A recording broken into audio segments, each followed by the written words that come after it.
Olá, meus irmãos, graça e paz em Cristo, o nosso Senhor. Nós aqui estamos mais uma vez juntos para buscarmos a Deus, estudando o livro de Neemias, não é? A nossa série intitulada Reconstruir, o que é que Deus faz, como Deus levanta e utiliza a vida de um homem para mudar a vida de tantas outras pessoas. Deus fez isso com Neemias, faz isso ainda hoje. Muito bem, irmãos, nossa pergunta inicial, para que nós já entremos no assunto que vamos tratar.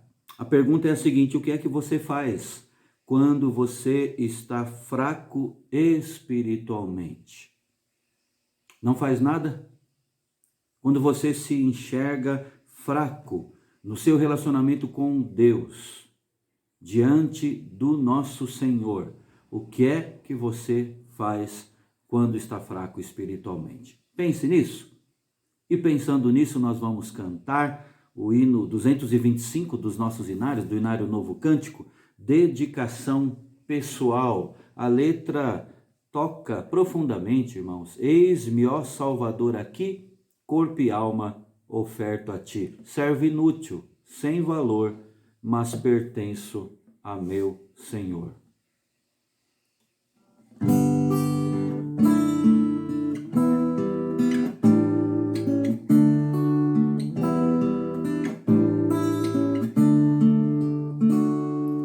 Eis-me, ó Salvador, aqui, corpo e alma oferto a ti, servo inútil sem valor, mas pertenço a meu Senhor, fraco em obra e no pensar, muito propenso a tropeçar, salvo estou por teu amor e me voto a ti, Senhor, subjugado em todo ser, me submeto ao teu poder, grande é o preço do perdão, dá-me igual consagração. Eu remido pecador, me dedico ao Redentor, teu é este coração, teu em plena sujeição. Amém. Vamos orar? Querido Deus, nosso Pai, nós não queremos aqui estar, ó Deus, de forma mecânica, como, ó Deus, o cumprimento de um mero ritual. Nós, ó Deus, queremos te buscar em espírito e em verdade, porque a tua palavra diz que se buscarmos ao Senhor de todo o nosso coração, nós o acharemos. Por isso, ó Deus, trabalha em nós, para que haja, ó Deus, intimidade com o Senhor. Usa, ó Deus, agora a tua palavra que vai ser exposta, explicada, para que, ó Deus, nós possamos entendê-la, possamos captar o teu ensino, ó Deus, e isso gere vida e, ó Deus, nos dê intimidade com o Senhor. Fala-nos, ó Deus, e como cantamos agora, que nós possamos, ó Deus, nos consagrar, possamos, ó Deus, nos sujeitar, nos dedicar ao Senhor. É a nossa oração em nome de Jesus. Amém. Amém. Meus irmãos, vamos então ao livro de Neemias. Neemias, capítulo 9, e nós vamos ler dois blocos do capítulo 9. Ele é muito extenso, infelizmente. O que nós deveríamos fazer era ler todo o capítulo. Nós não temos tempo, irmãos. O nosso período aqui é abreviado, né? Então nós vamos ler dois blocos desse capítulo. Neemias, capítulo 9, do verso 1 até o verso 16, primeiramente, e depois no mesmo capítulo 9, do verso 32 ao 38. Primeiro bloco, Neemias 9, de 1 a 16. O texto sagrado nos diz assim: no dia 24 deste mês, se ajuntaram os filhos de Israel com jejum e pano de saco e traziam terra sobre si. Os da linhagem de Israel se apartaram de todos os estranhos, puseram-se em pé e fizeram confissão dos seus pecados e das iniquidades de seus pais. Levantando-se no seu lugar, leram no livro da lei do Senhor, seu Deus, uma quarta parte do dia, e em outra quarta parte dele fizeram confissão e adoraram o Senhor, seu Deus. Jesua, Bani, Cadmiel, Sebanias, Buni, Serebias, Bani e Kenani se puseram em pé no estrado dos levitas e clamaram em alta voz ao Senhor, seu Deus. Os levitas Jesua, Cadmiel, Bani, Asabneias, Serebias, Odias, Sebanias e Petaías disseram: levantai-vos, bendizei ao Senhor vosso Deus de eternidade em eternidade. Então se disse: bendito seja o nome da tua glória, que ultrapassa todo bendizer e louvor. Só tu és Senhor. Tu fizeste o céu dos céus e todo o seu exército, a terra e tudo quanto nela há, os mares e tudo quanto há neles, e tu os preservas a todos com vida, e o exército dos céus te adora. Tu és o Senhor, o Deus que elegeste Abrão, e o tiraste de Ur dos caldeus, e lhe puseste por nome Abraão. Achaste o seu coração fiel perante ti, e com ele fizeste aliança para dares à sua descendência a terra dos cananeus, dos heteus, dos amorreus, dos ferezeus, dos jebuseus e dos girgazeus. E cumpriste as tuas promessas, porquanto é justo. Viste a aflição de nossos pais no Egito, e lhes ouviste o clamor junto ao Mar Vermelho. Fizeste sinais e milagres contra Faraó e seus servos, e contra todo o povo da sua terra, porque soubeste que os trataram com soberba, e assim adquiriste renome, como hoje se vê. Dividiste o mar perante eles, de maneira que o atravessaram em seco. Lançaste os seus perseguidores nas profundezas, como uma pedra nas águas impetuosas. Guiaste-os de dia por uma coluna de nuvem, e de noite por uma coluna de fogo, para lhes alumiar o caminho por onde haviam de ir. Desceste sobre o monte Sinai, do céu falaste com eles, e lhes deste juízos retos, leis verdadeiras, estatutos e mandamentos bons.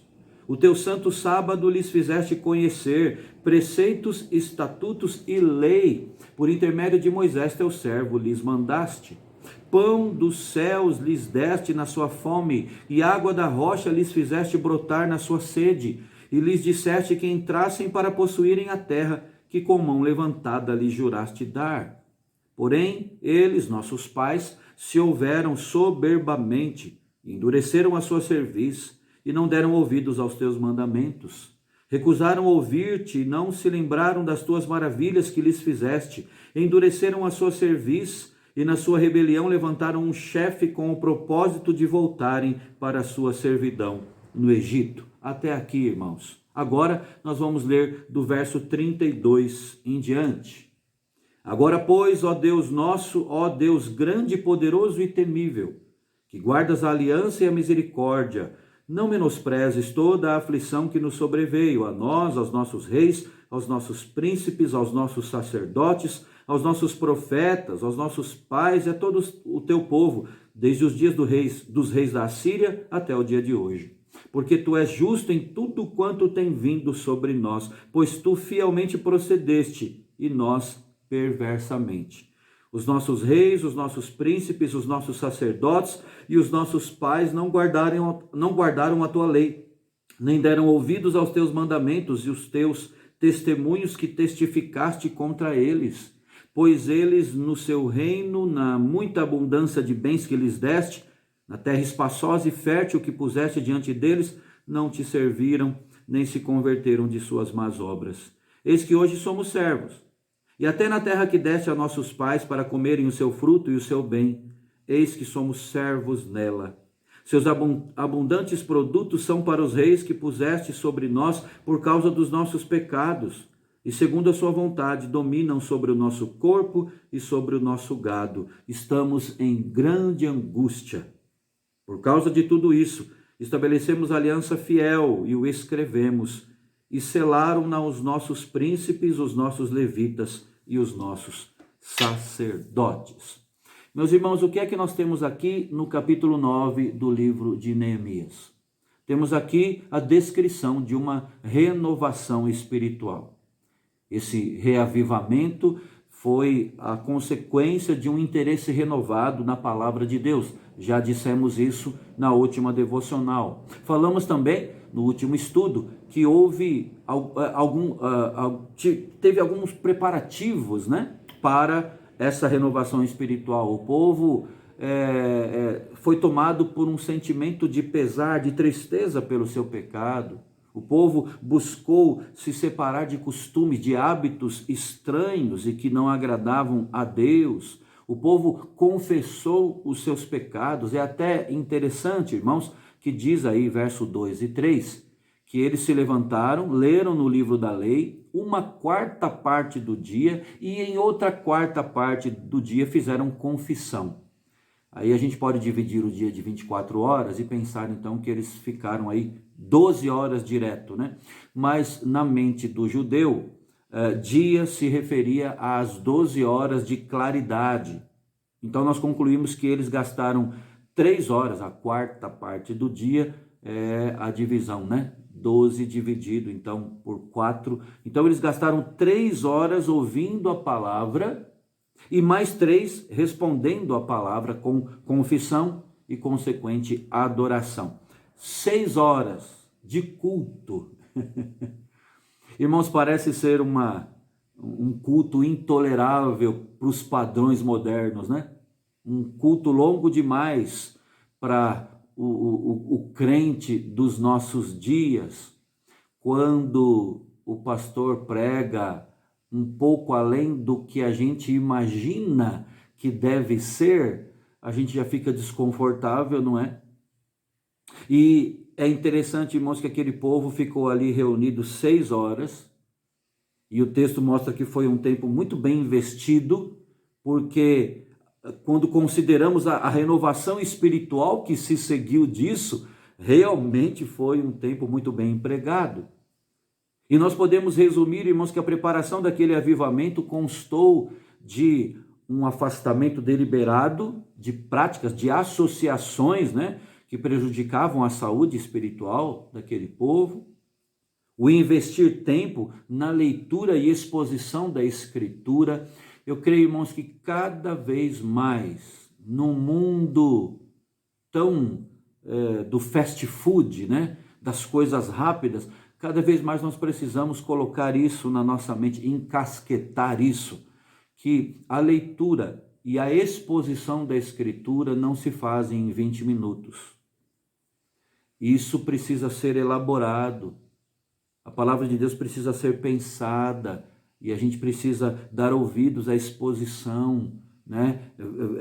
Com tempo, e para que possamos ruminar, né? Meditar e apreciar as riquezas da Escritura Sagrada.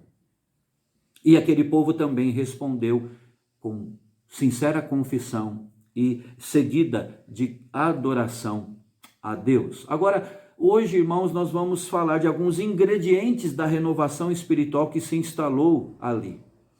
Alguns de nós se queixam quando se lembram de ocasiões em que participaram de encontros de oração e ali algum irmão ou irmã fez uma longa oração que parecia não ter mais fim, né?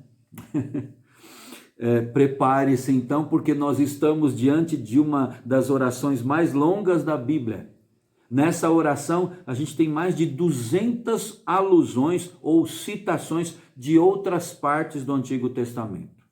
É uma oração bíblica, recheada de conhecimento, não é? Do texto sagrado. E eu espero, irmãos, que o cumprimento dessa oração não nos desencoraje, porque o conteúdo pode mover os nossos corações e ilustrar os elementos essenciais de uma renovação espiritual.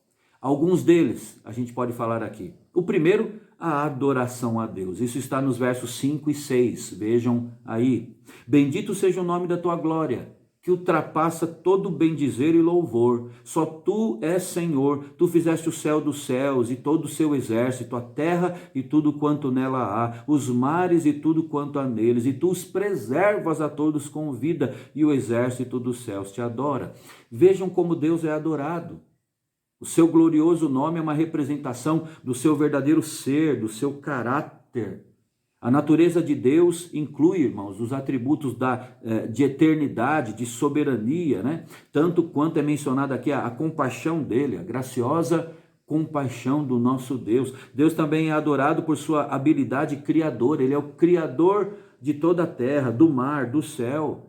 Deus é o criador de toda a vida humana e não apenas é o criador, ele é quem preserva a todos com vida. Irmãos, a natureza não se autopreserva. Por isso aquela ideia de que como a nossa sociedade diz, né, chamando a natureza de mãe natureza, é uma ideia esdrúxula. É uma ideia que não se sustenta. A natureza não é mãe. Ela não se autossustenta, ela não se autopreserva. É Deus quem preserva tudo. E tu os preservas a todos com vida. E finalmente é dito, e o exército dos céus te adora. Então o caminho para a renovação espiritual, irmãos, inclui a contemplação de Deus. Na natureza dele, no ser dele, mas também nos atos dele. E a adoração por quem ele é e por aquilo que ele faz. Segundo lugar, nós vemos aqui um segundo ingrediente da renovação espiritual, é a apreciação dos marcos espirituais. Isso está compreendido aqui nos versos 7 a 31. É uma breve revisão dos atos de Deus para com o seu povo, desde os dias de Abraão até o período do exílio.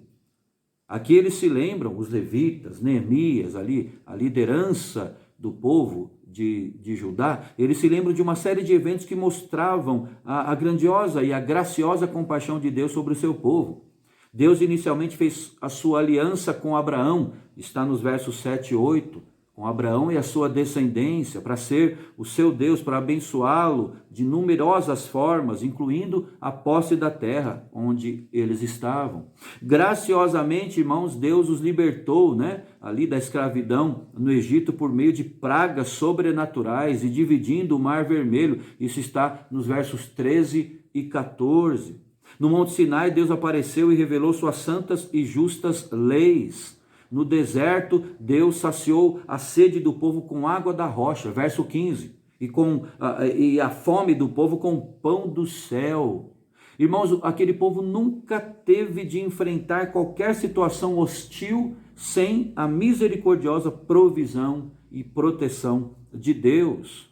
Deus ajudou o seu povo a entrar e a possuir a terra que jurou lhes dar. Isso a gente vê no verso 25. E como último ponto alto, nós vemos o gracioso ato de Deus em falar por meio dos seus profetas. Irmãos, Deus levantando dentre o seu povo homens para falar ao seu povo da sua parte. Isso é graça de Deus. Verso 25, repito, né? Melhor, versos 30 e 31. Isso está no 30 e no 31. E desde os dias de Abraão até o período do exílio, o Senhor foi ativo, portanto, na vida do seu povo. Esses marcos espirituais devem ser apreciados. Esse é um dos ingredientes da renovação espiritual. Olhar para trás e ver ali o nosso rastro e ver ali a ação de Deus, pontuando a caminhada de fé do povo do Senhor. Mais um ingrediente da renovação espiritual são as lições aprendidas de tudo isso, as lições aprendidas da história do povo de Deus e a história de Deus com o seu povo. Essa revisão dos marcos espirituais na história do seu povo, na história do povo de Deus, nos provê, irmão, de valiosas lições. Uma dessas lições é que nós, povo de Deus, temos uma propensão à infidelidade. Bom, é só olhar para mim e para você, ninguém precisa nos dizer, nós já constatamos isso, né? Isso está nos versos 16 e 17, veja aí. Essa característica ocorreu repetidamente durante os dias dos profetas, quando o povo abandonava de forma recorrente ao Senhor, vez após vez. Os versos 26 a 31 estão repletos de palavras que apontam para isso. Aparecem aqui: desobedientes, revoltaram-se, mataram os profetas, blasfêmia, mal, soberbamente, pecaram, endureceram a cerviz, recusaram-se a ouvir.